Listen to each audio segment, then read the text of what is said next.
Story 1. The notification pinged, a tiny innocent sound in the oppressive quiet of my apartment. It was late, the kind of late where the city outside felt like a hushed, breathing beast. I'd been scrolling through r/no sleep, a ritualistic descent into manufactured terror before sleep claimed me. This one felt different. The title was simple, almost unassuming. My neighbor's cat is still here. The story started innocently enough.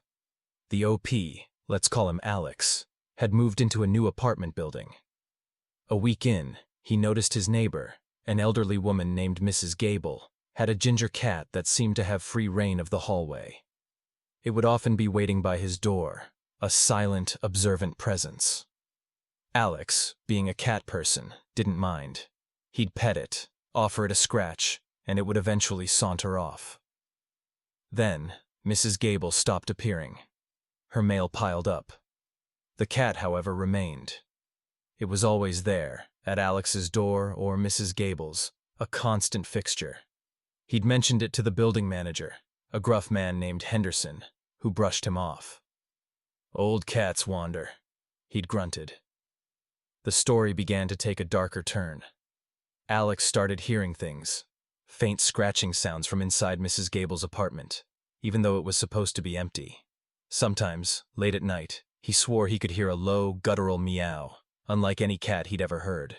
It was a sound that vibrated deep in his chest, a primal kind of distress.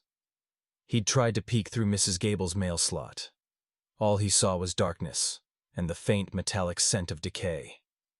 The cat, the ginger cat, would be sitting right there, as if guarding the entrance. Its eyes, when they occasionally caught the dim hallway light, seemed impossibly large, and I swear, in the description, they felt ancient. One night, Alex was woken by a persistent thudding against his door. Not a knock, but a heavy, rhythmic impact. He crept to the peephole, his heart hammering against his ribs. It was the cat. It was standing on its hind legs, its front paws slamming against the wood with a surprising force. But that wasn't the terrifying part. The terrifying part was what was happening to the cat. Its fur seemed to be thinning. Patches of raw, exposed skin were visible. Its body was unnaturally gaunt, its ribs protruding. And its eyes, those huge, ancient eyes, were wide with a desperate, unfathomable hunger. Alex backed away, his breath catching in his throat. He stayed up the rest of the night, listening. The thudding continued intermittently, punctuated by that disturbing guttural meow. He was starting to feel truly, deeply unsettled. The next morning, a strong, sickly sweet odor permeated the hallway.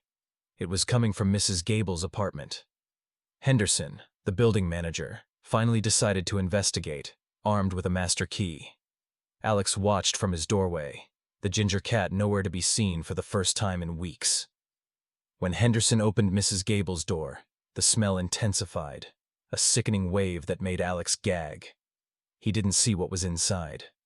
Henderson, white-faced and trembling, slammed the door shut and called the police. Later, the police tape went up. Alex heard hushed whispers from the officers, talk of a terrible scene, of a long-term decomposition. They never released the full details, but the implication hung heavy in the air. Mrs. Gable had died in her apartment, and it had taken a very, very long time for anyone to notice. The chilling twist, the part that made my blood run cold as I read it, was what happened next. The police, after clearing out Mrs. Gable's apartment, told Alex he could let the cat back in if he found it. They assumed it had just been the neighbor's pet, but Alex never saw the ginger cat again. Not the sickly, emaciated version. He never saw it at all. Until last night. He woke up to that same notification ping. He'd been so engrossed in the story, he'd forgotten to close the tab. He looked at his own familiar apartment door, the one I'm sitting in now, and then he heard it. A faint, scratching sound. He looked at the title again. My neighbor's cat is still here. And I realized, with a lurch of pure dread, that my neighbor's cat, the one I'd seen occasionally in the hallway, the one who sometimes looked at me with an unnerving intensity. It had been at my door the last few nights. I'd brushed it off as him finally settling in. But I don't have a neighbor like Mrs. Gable. My apartment is on the top floor, and the only residents are me and the elderly couple downstairs, who never leave their apartment. And last night, I heard it too. A low, guttural meow, vibrating not just from outside my door, but from somewhere within the walls of my own apartment. A sound that felt like it was trying to claw its way out. And this morning, I swear I can smell it. A faint, sickly sweet odor. And my own cat, a fluffy Persian, has been acting strangely, his fur bristling at unseen things, his eyes wide with a terror I can't explain. He keeps staring at my bedroom closet, where the scratching sound seems to be coming from now. The OP on Reddit, Alex, never updated his story. I've looked. There's nothing. He just vanished. Some speculated he was taken, or worse. I'm starting to understand why. Because the scratching is getting louder. And that guttural meow, it's not coming from outside anymore. It's inside. And I think it's hungry. Story 2. It started with a whisper, a mere tremor in the quiet of my apartment. I'd been scrolling through Reddit, deep in the rabbit hole of r/no sleep, like I usually did on late Tuesday nights. The rain outside was a steady drum, a familiar soundtrack to my solitary routine. That's when I heard it, or rather, felt it. A low, guttural sound, like something trying to push its way through thick mud. I paused my scrolling, my thumb hovering over the screen. My apartment is small, an older building with thin walls, so I'm used to hearing my neighbors. Creaking pipes, muffled arguments, even the occasional late-night saxophone practice. But this was different. This was organic. And it was coming from the wall directly behind my headboard. I sat up, straining my ears. The sound had stopped. Maybe it was just the building settling, I told myself, the old wood groaning under the weight of time and dampness. I shook my head and resumed my reading, trying to recapture the thrill of the fictional horrors unfolding on my screen. Then, it happened again. Louder this time. A distinct wet thump, followed by a grating scraping noise. It sounded like something heavy and rough was being dragged across concrete. My blood ran cold. This wasn't just the building. This was in the wall.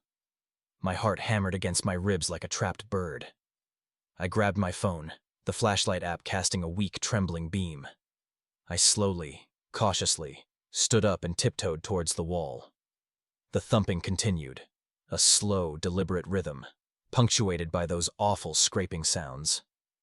I pressed my ear against the cool plaster. The noise was clearer now, and undeniably close. It was a frantic, desperate sound. Something was struggling. I could almost make out a pattern, a series of distinct knocks, as if something was trying to communicate, or perhaps desperately trying to escape. Panic gnawed at me. Was it an animal? A trapped rat? But the size of the thumps, the sheer force behind them, didn't feel like any rodent I knew. My mind, fueled by countless Reddit horror stories, immediately conjured images of something far more sinister. Something that shouldn't be inside a wall. I backed away, my breath catching in my throat. I had to call someone. The police? What would I even say? There's a weird thumping in my wall. They'd think I was crazy. I paced the small room, my eyes darting between the wall and the door.